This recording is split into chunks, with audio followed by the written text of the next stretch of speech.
Assalamualaikum warahmatullahi wabarakatuh. Bertemu lagi dengan Bu Heni pada mata pelajaran SKI Sejarah Kebudayaan Islam untuk anak-anak kelas 4 MIN Ubanat Kudus. Pada kesempatan kali ini kita akan belajar bersama tentang hijrah kaum muslimin ke Habasyah. Kemarin kita sudah belajar bersama bagaimana cara dakwah Nabi ya. Cara dakwah Nabi itu ada dua, yaitu secara sembunyi-sembunyi dan secara terang-terangan. Setelah Nabi menerima wahyu surat Al-Hijr ayat 94, Nabi disuruh untuk mendakwahkan agama Islam secara terang-terangan. Sejak Nabi Muhammad mendakwahkan agama Islam secara terang-terangan, pengikut agama Islam makin lama bertambah banyak. Hal ini membuat kaum kafir Quraisy murka ya, marah. Mereka melakukan berbagai penyiksaan dan pembunuhan terhadap kaum muslimin. Mereka memaksa orang-orang yang telah memeluk agama Islam agar kembali kepada ajaran nenek moyang.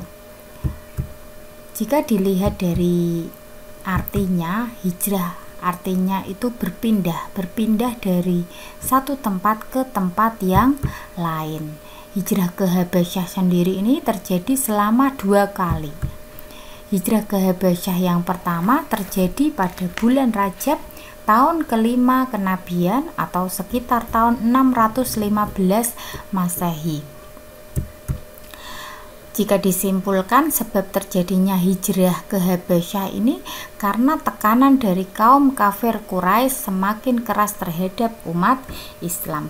Umat Islam yang lemah ini selalu disiksa, dibunuh oleh kaum kafir Quraisy. Hal inilah yang membuat Nabi itu bersedih ya.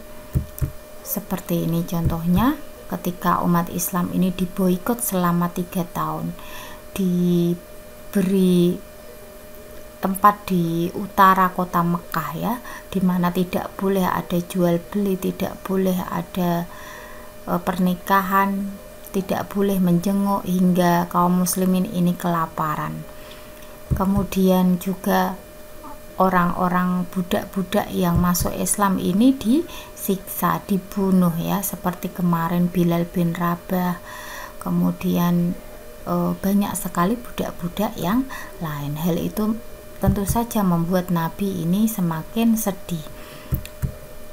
Kemudian turun wahyu surat Az-Zumar ayat 10 yang mengisyaratkan agar kaum muslimin ini berhijrah. Kalian bisa membaca surat Az-Zumar ayat 10 yang artinya, katakanlah hai hamba-hambaku yang beriman, bertakwalah kepada Tuhanmu. Orang-orang yang berbuat baik di dunia ini memperoleh kebaikan, dan bumi Allah itu adalah luas. Sesungguhnya hanya orang-orang yang bersabarlah yang dicukupkan pahala mereka tanpa batas ya. Wahyu ini mengisyaratkan agar kaum muslimin itu selalu bersabar terhadap rintangan, terhadap tekanan dari kaum kafir Quraisy. Bumi Allah ini sangatlah luas ya. Kemudian setelah turun wahyu surat Az-Zumar ayat 10, Nabi menyuruh kaum muslimin untuk hijrah ke Habasyah.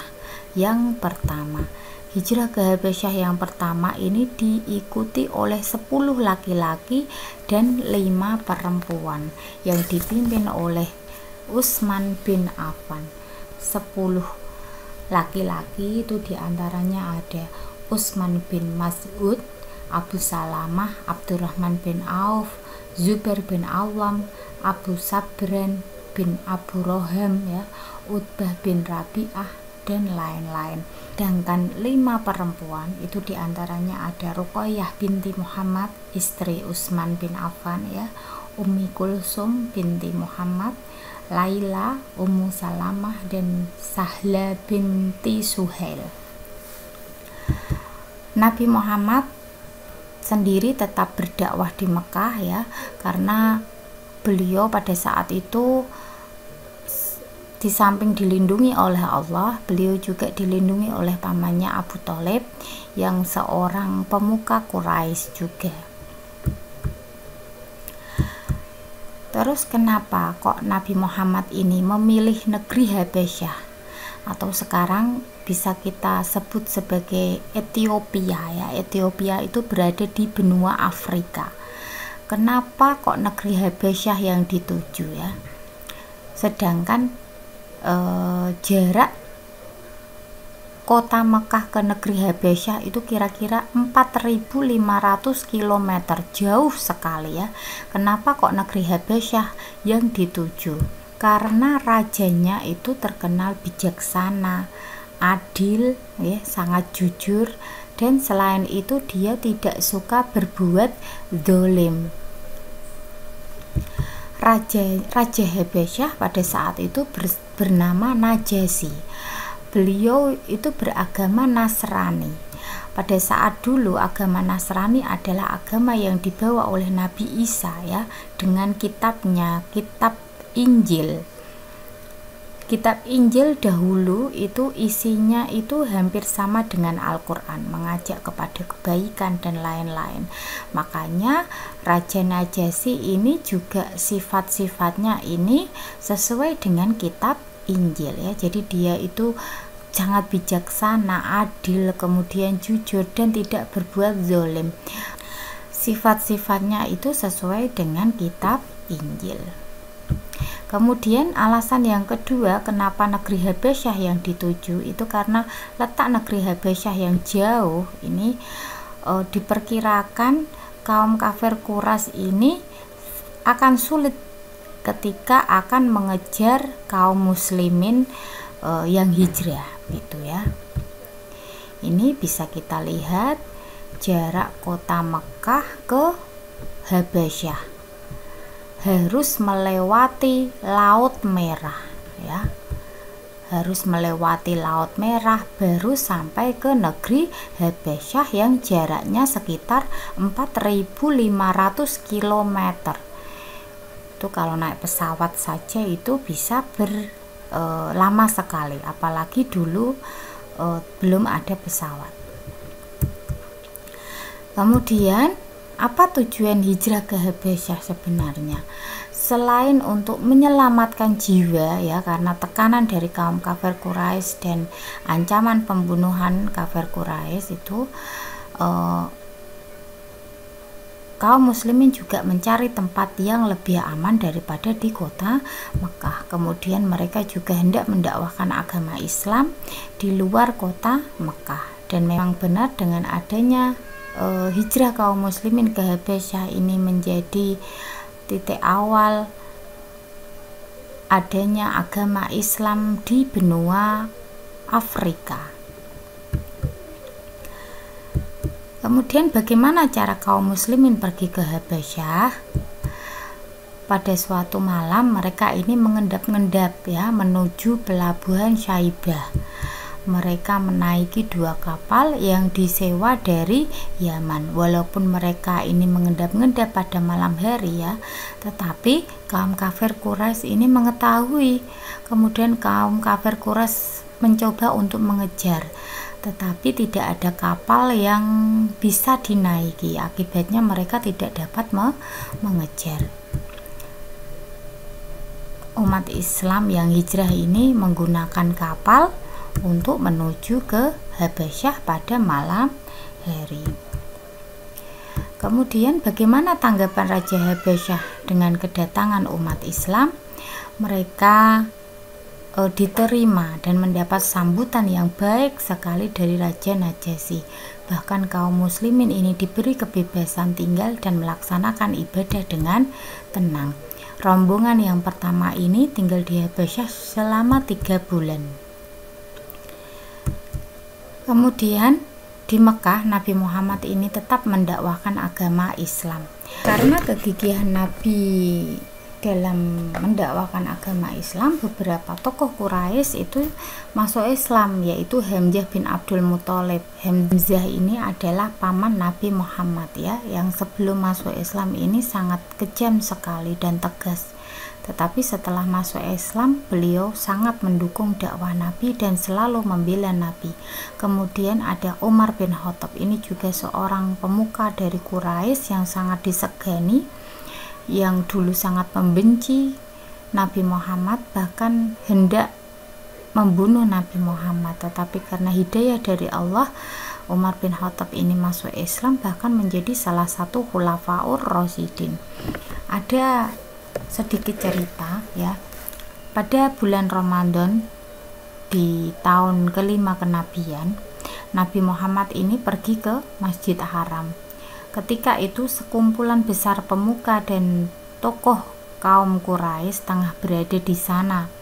Nabi Muhammad kemudian berdiri di tengah mereka dan membacakan surah An-Najm secara tiba-tiba. Orang kafir tersebut sebelumnya tidak pernah mendengar secara langsung bacaan yang indah seperti itu. Mereka biasanya hanya membuat syair-syair yang panjang, sedangkan ayat-ayat dalam surat An-Najm ini pendek. Keindahan firman Allah tersebut merasuk ke relung jiwa para pemuka Quraisy sehingga mereka hanya terpaku mendengar.